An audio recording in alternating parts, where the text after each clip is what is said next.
Hello everybody on the beautiful website of YouTube, this is your Uncle Gurga coming today with a review of a Tim Burton film from 1994. That movie is Ed Wood. In Ed Wood we follow the young ambitious filmmaker Edward D. Wood Jr. and his crew as they try to make some of the more obscure and weird horror films of the 50s and often considered quite horrible at that. Now this is a movie that I have procrastinated for quite a long time and I don't really know why, because this always looked like one of the more interesting Tim Burton films and it's always been praised like one of the best, if not the best Tim Burton film. But I finally saw it and it was amazing. It was fantastic, beautiful, funny, yet a very inspirational tale about the filmmaker who's doing what he thinks is right when the world is quite against him, you know. None in Hollywood really believed in Ed Wood and his films, but he believed in them so much himself that he just wanted to make them anyway, and he did everything he can to make his visions come true. Some things I love about this movie is the black and white style and having the classic transitions we've seen from the 40s, 50s and 60s cinema. It kind of reminded me of, you know, watching a classic film, and I think it really fits the style of the movie, you know, harking back because he was a director back in the 50s, so it feels kind of natural to have it in there. And like I said, it's a very inspirational movie, yet a funny movie. It's a comedic but very inspirational tale about a very odd ball of a director who has some very weird characteristics and also has some very obscure and quite out there stories that he wants to tell that maybe doesn't make that much sense, because Ed Wood is famous for being one of the worst, if not the worst director in Hollywood history, and if you look at his films you kind of understand why, but the entertainment value is definitely there, I can tell you that much. Performance wise this movie was out fucking standing. I mean, Johnny Depp, holy shit, I'm surprised Johnny Depp was not nominated for this movie. This is maybe my favorite performance by his, and I'm not joking. He was amazing in this film because he was kind of Looney Tune out there, you know. He's a very funny guy in the like unintentional way, and he's very out there with what he believes, and he's kind of jolly and happy, but at the same time he's just such an inspirational character. He's kind of like Forrest Gump, or however, this character is not really retarded per se, but he definitely feels like a Forrest Gump character who's just doing what he thinks is right and doing things his own way. Martin Landau as Bela Lugosi might be one of the best supporting performances ever. Like, that performance was just wow, it floored me in so many ways. It was such a beautiful somber performance when it needed to, and it also was an hilarious comedy performance when it needed to. He knew exactly which strings to pull.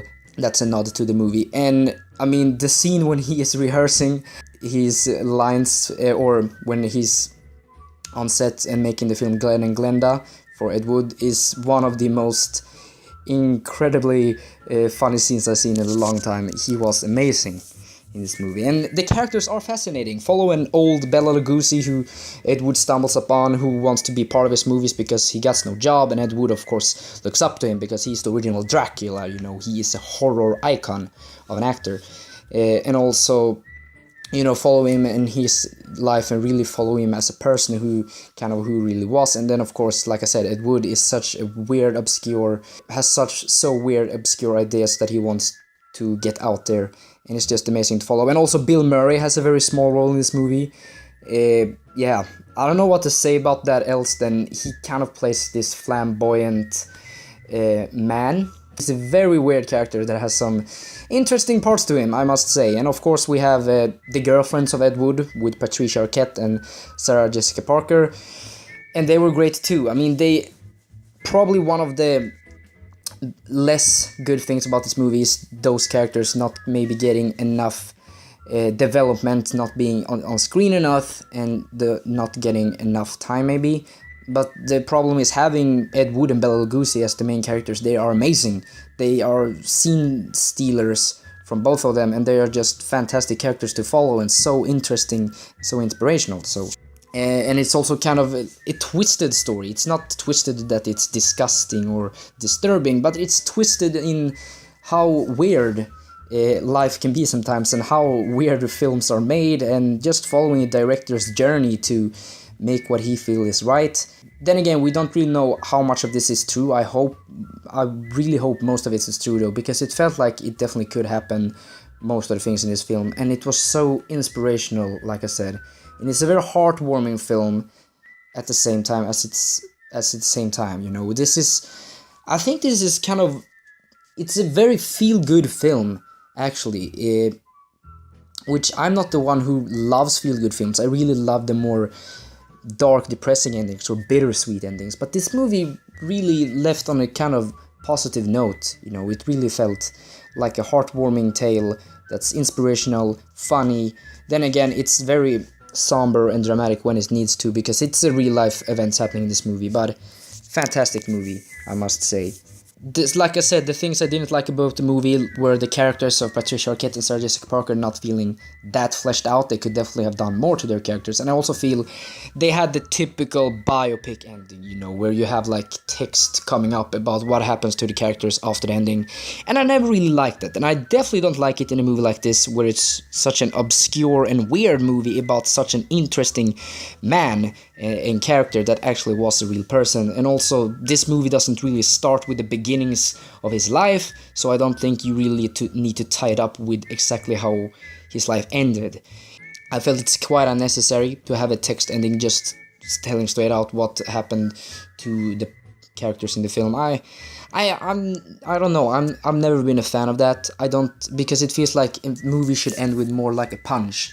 It doesn't have the punch when it ends in that way, and that's probably like the biggest complaint I have about this movie. Otherwise, this movie blew me away. It floored me because it was such, like I said, heartwarming.